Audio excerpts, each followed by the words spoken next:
आज मी माझ्या वाढदिवसानिमित्त बाकीचे कोणतेच उपक्रम न करता, अदरवाईज खर्च न करता, काय ज्या ओबीसी समाजानं मला एवढं नाव दिलंय, जी ताकद दिली आणि जे लढण्याचं बळ दिले, त्या निमित्तानं मी माझ्या वाढदिवसानिमित्त असं ठरवलं की ज्या ओबीसी समाजाचं आरक्षण टिकवण्यासाठी, ज्याच्या घरचा आपलं लेकरू गेलंय, भाऊ गेलाय, वडील गेलाय, अशा घरी जाऊन मी आर्थिक मदत करून त्यांना ताकद देण्याचा प्रयत्न करणार आहे.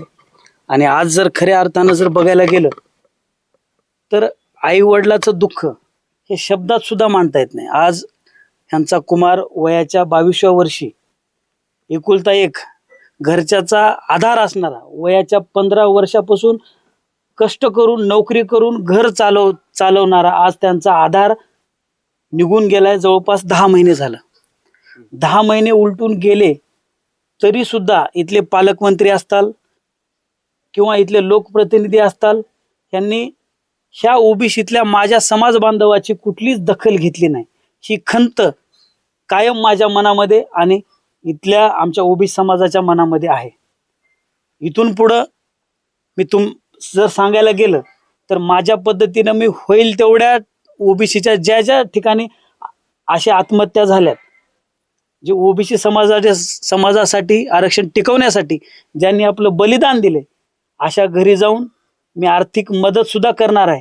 आणि त्या सगळ्यांना घेऊन सरकारच्या दरबारी जाऊन, जो मराठा समाजाचा 4 तारखेला त्यांनी जे जी आर काढला, मराठा समाजाबाबतीत जे कोणी ना आत्महत्या केलेत अशा कुटुंबियाला 10 लाख रुपये आणि एका व्यक्तीला सरकारी नोकरी देण्याचा जी आर ह्या सरकारनं काढलाय. मग ह्या सरकारला मला एक विनंती करायची की मराठा समाजाला वेगळी भूमिका आणि आमच्या ओबीसी समाजाबाबतीत वेगळी भूमिका, ही भूमिका कुठेतरी बदलली पाहिजे.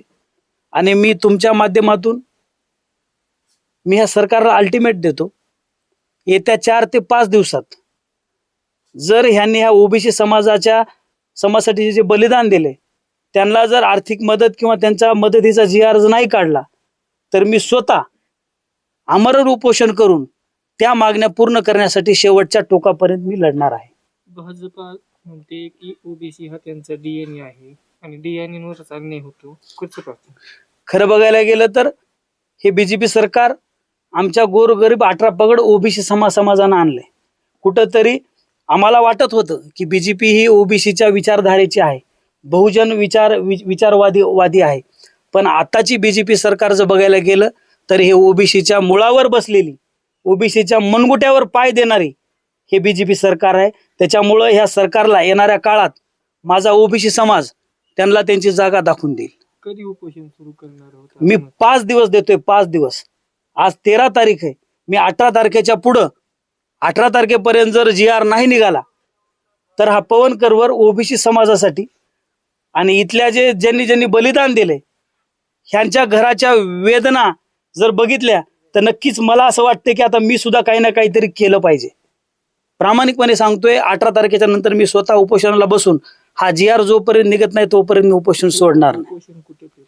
उपोषण करण्याचं ठिकाण एकतर शेलूला करू, नसता जिंतूर, या दोन्ही तहसीलच्या समोर दोन्हीपैकी एक जागा निवडून नक्कीच मी उपोषण करणार आहे. मनोज जरांगे पाटील यांची काही मदत घेणार आहेत काही हा जी आर निघल्या संदर्भात ओबीसी?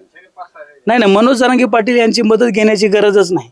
कारण खरंच बघायला गेलं तर आमच्या ओबीसीचा लढा हा मनोज जरांगे पाटलाच्या विरोधात नाही, मराठा समाजाच्या विरोधात नाही. आमचा ओबीसी समाजाचा लढा आरक्षण टिकवण्यासाठी हा सरकारच्या विरोधात आहे. उगाच हे नका जे कोणी नका राजकारणी लोक आहेत ओबीसी मराठा वाद लावून आमच्या आपापसामध्ये जे आमचं सुरू केलंय हे कुठंतरी थांबलं पाहिजे, ह्या विचाराचा मी एक माणूस आहे.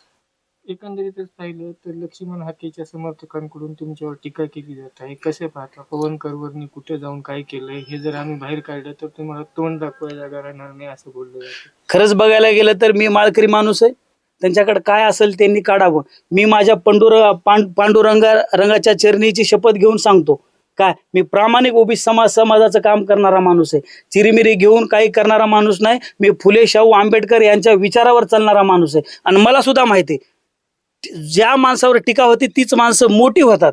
कारण संघर्षाचा वारसा गोपीनाथराव मुंडे साहेबांनी आम्हाला दिलाय. त्याच्यामुळे जे माझ्यावर टीका करते त्याच्यावर मी अधिकच न बोलता मी माझ्या ओबीसी समाजासाठी मला काय काय करता येईल ह्याच्यासाठी मी प्रयत्नशील राहणार आहे. मी बोलणाऱ्याकडे जास्त काही लक्ष देत नाही.